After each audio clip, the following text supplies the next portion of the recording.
Okay बेटा, आज हम बात करेंगे किसके बारे में, vapour pressure of liquid solution ही कह रहा है कि अगर कोई हमारा लिक्विड का सॉल्यूशन है, लिक्विड कोई सॉल्यूशन हमारा, उसका वेपर प्रेशर हमारा क्या होगा और उसका हमारा क्या इंपैक्ट पड़ेगा, उसके बारे में हम स्टडी करेंगे। ये देखो बेटा, liquid solution are formed when solvent is the liquid. ये कह रहा है बेटा, लिक्विड सॉल्यूशन मेरा कब होगा, जो हमारा सॉल्वेंट क्या हो। लिक्विड सॉल्यूशन हमारा हमें पता है बेटा, लिक्विड सॉल्यूशन कभी किसी भी सब्सटेंस का अगर बनेगा ना तो उसके अंदर बेटा सॉल्वेंट हमारा लिक्विड होना चाहिए, मोस्ट इंपॉर्टेंट चीज़ है। Solute can be gas, liquid और सॉलिड। ये कह रहा है जो सोल्यूट होगा हमारा वो हमारा गैस भी हो सकती है, लिक्विड भी हो सकता है और सॉलिड भी हो सकता है। Solution of gas in liquid have already discuss. ये कह रहा है कि हमने पीछे डिस्कस कर लिया। In this section we shall discuss the solution of liquid and solid in the liquid. ये कह रहा है बेटा, हम बात करेंगे सॉल्यूशन लिक्विड का और सॉलिड इन लिक्विड के बारे में बात करेंगे। सच सॉल्यूशन में कंटेन वन और मोर वोलेटाइल कंपोनेंट। ये कह रहा है ये सॉल्यूशन वो रख सकते हैं क्या, एक या एक से ज़्यादा वोलेटाइल कंपोनेंट हमारे इसके अंदर हो सकते हैं। किसके अंदर, लिक्विड के अंदर। Generally liquid solvent is volatile. कह रहा है कि जो लिक्विड सॉल्वेंट होता है ना वो हमारा वोलेटाइल होता है। वोलेटाइल का मतलब जो उड़ सकता हो। द सोल्यूट में और may not be volatile. Solute हमारा वोलेटाइल हो भी सकता है और नहीं भी हो सकता। We shall discuss the properties of only binary solution that is. ये कह रहा है बेटा, हम यहाँ पर सिर्फ बाइनरी सॉल्यूशन की बात करेंगे। बाइनरी सॉल्यूशन का मतलब ये हुआ जहाँ पर सिर्फ हमारा एक कंपोनेंट, मतलब एक हमारा सोल्यूट रहेगा, एक हमारा सॉल्वेंट रहेगा। Solution containing two component, limit the solution liquid in liquid and solid in liquid. सबसे पहले बात की बेटा vapour pressure of liquid solution. सबसे पहले हम बात करेंगे लिक्विड सॉल्यूशन के बारे में। देखो बेटा, let us consider the binary solution. ये कह रहा है बेटा, हम मान के चलते हैं कि हमारा बाइनरी सॉल्यूशन है जिसके अंदर हमारा टू वोलेटाइल लिक्विड है। मतलब हम बात किसकी कर रहे हैं, लिक्विड सॉल्यूशन की। सॉलिड लिक्विड की सॉल्यूशन की बेटा हम आगे बात करेंगे। यहाँ पर हम बात कर रहे हैं लिक्विड की सॉल्यूशन की। यहाँ पर देखो इन्होंने क्या कहा कि हमारा एक बाइनरी सॉल्यूशन है दो वोलेटाइल लिक्विड का और उसको डिनोट किया गया है टू कंपोनेंट के द्वारा 1 and 2। ये कह रहा है when taken in A close vessel. ये कह रहा है कि इसको हम क्लोज वैसल के अंदर लेते हैं, बोथ कंपोनेंट वुड इवापोरेट। ये कह रहा है कि जब हम दोनों कंपोनेंट को किसी वैसल के अंदर रहते हैं तो दोनों के दोनों कंपोनेंट मेरे क्या थे, इवापोरेट मतलब वेपर फॉर्म में कन्वर्ट हो जाते हैं। And eventually equilibrium would be established between vapour phase and the liquid phase. ये कह रहा है कि जैसे ही बेटा उनका जो प्रेशर है वो हमारा इक्वल होगा, मतलब एक एटमॉस्फेरिक प्रेशर और उसके जो हमारा लिक्विड का प्रेशर इक्वल होगा तो वहाँ पर हमारा क्या हो जाएगा, एक इक्विलिब्रियम है वो स्थापित हो जाएगा। उसके बाद देखो let the total vapour pressure at this stage. ये कह रहा है बेटा, यदि हमारा मान के चलते हैं हम यहाँ पे, देखो इन्होंने क्या बोला कि टोटल वेपर प्रेशर किसी भी स्टेज के ऊपर वो हमारा है P total and P1 and P2 हमारा क्या, देखो P1 एंड P2 हमारा पार्शियल प्रेशर है। इन दोनों को जोड़ दूंगा तो मेरा क्या हो जाएगा, प्रेशर टोटल प्रेशर बोलेंगे इसको। और ये P1 हमारा प्रेशर है किसका, कंपोनेंट A का, और P2 प्रेशर है कंपोनेंट 2 का। This partial pressure are related to mole fraction x1 and x2। यहाँ पर देखो बेटा, पार्शियल प्रेशर को हम यूज़ करेंगे किसकी फॉर्म में, छोटे पी से, और उसके साथ साथ 1 2 का हम यूज़ करेंगे जितना अभी हमारे कंपोनेंट होंगे उसके अनुसार। मोल फ्रैक्शन को हम डिनोट करेंगे यहाँ पे x से बेटा। x1 एंड x2 हमारे मोल फ्रैक्शन है किसके, 2 कंपोनेंट के। x1 हमारा कंपोनेंट A का है और x2 हमारा कंपोनेंट 2 का है। उसके बाद देखो, उसके बाद आते हैं बेटा हमारे एक फ्रेंच केमिस्ट, इसका नाम था रोल्ट ला बोलते हैं इसको हम।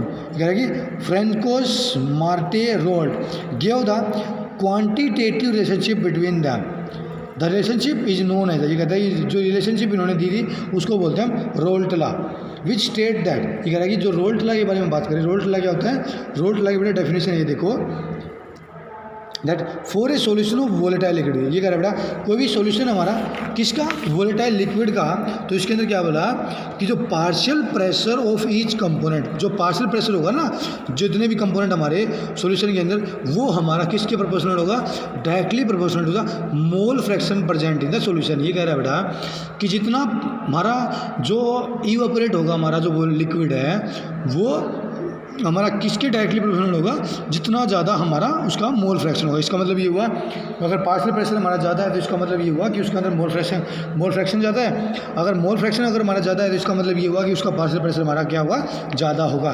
तो P1 था हमारा पार्शियल प्रेशर 1 का और मोल फ्रैक्शन हमारा x1 क्या हो गया, मोल फ्रैक्शन हमारा किस कंपोनेंट 1 का। तो ये कह रहे हैं पार्शियल प्रेशर 1 का डायरेक्टली प्रोपोर्शनल है किसके, x1 के। ये कह रहा है कि जैसे ही मैंने यहाँ पर ये x1 का डायरेक्टली वाला निशान बेटा इसको रिमूव किया, यहाँ पर हमें कांस्टेंट ऐड करना पड़ेगा। वो कांस्टेंट अपना क्या हो जाएगा, P1 नोट बोलते हैं इसको, हम क्या बोलते हैं, P1 नोट। P1 नोट बेटा याद रखना, ये देखो क्या लिखा है, P1 नोट हमारा होता है वेपर प्रेशर प्योर कंपोनेंट का होता है बेटा, और प्योर कंपोनेंट 1 का है। यहाँ पर हम बात करें 1 की तो हम क्या यूज करेंगे, vapour pressure of the pure component 1 का in the same temperature, same temperature के ऊपर। कहने का मतलब ये हुआ बेटा कि यदि हमें पार्शियल प्रेशर मापना है 300 डिग्री सेल्सियस के ऊपर, तो बेटा उसी सॉल्यूशन का अगर माप रहे हैं तो उसी टेम्परेचर के ऊपर, मतलब 300 डिग्री सेल्सियस के ऊपर हमें मापना पड़ेगा प्योर कंपोनेंट का भी। उसके बाद देखो ये सिमिलर टू कंपोनेंट 2, इसी प्रकार हम कंपोनेंट 2 का लेके चलते तो वो हमारा क्या हो जाएगा, P2 is equal to P2 note x2 हो गया। तो P2 नोट हमारा क्या हो जाएगा, ये हो जाएगा हमारा प्योर कंपोनेंट का पार्शियल प्रेशर है, और ये कंपोनेंट 2 का होगा। उसके बाद देखो according to Dalton law of partial pressure, ये कहता है डोल्टन लॉ के पार्शियल प्रेशर के अनुसार total pressure over the solution phase in a container will be. ये कह रहा है डोल्टन लॉ का जो हमारा पार्शियल प्रेशर का जो लॉ है वो क्या बोल रहा है कि जो टोटल प्रेशर है ना सॉल्यूशन के ऊपर, सॉल्यूशन फेज के अंदर, वो कंटेनर के अंदर वो हमारा इक्वल होगा, किसके इक्वल होगा, sum of the partial pressure of the component of the solution.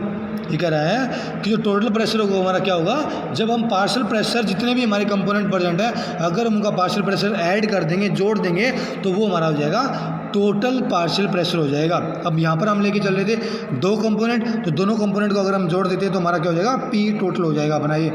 उसके बाद क्या किया हमने, सब्स्टिट्यूट कर दी वैल्यू किसकी, P1 और P2 की। ये कह रहा है कि P1 की वैल्यू बेटा ये वाली हमने पुट की, और P2 की वैल्यू हमने ये वाली पुट की। कहाँ पे, यहाँ पे आ जाओ, देखो क्या हो गया, x1 P note, x2 P note 2। अब हमने यहाँ पर क्या किया बेटा, यहाँ पर बेटा इन्होंने क्या किया, यहाँ पर इन्होंने ये बोला बेटा कि हम है ना, यहाँ पर देखो कॉपी के अंदर हमें पता है, हमें बेटा ये याद रखना है कि जो मोल फ्रैक्शन होते हैं ना, वो हमारा जितने भी कंपोनेंट है उसको हम 1 लेके चलते हैं। मान के चलते हैं कि हमारे कंपोनेंट 1 और कंपोनेंट 2 के जो मोल फ्रैक्शन हमारा 1 है, तो इसके अंदर हम ना मान के चलो कि यहाँ पर इन्होंने बुक के अंदर देखो, यहाँ पर इन्होंने x1 की वैल्यू पुट की है। तो x1 की वैल्यू देखो यहाँ से अगर मैं x1 की वैल्यू निकालना चाहता हूँ वो क्या हो जाएगी, x1 की वैल्यू हो जाएगी बेटी 1 माइनस x2।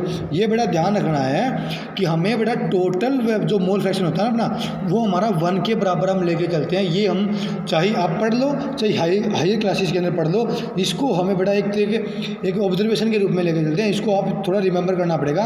मोल फ्रैक्शन, जो टोटल मोल फ्रैक्शन लेके चलते हैं ना, वो 1 के बराबर लेके चलते हैं। तो यहाँ पर इन्होंने x1 निकाला, तो x1 क्या हो जाएगा 1 माइनस x2।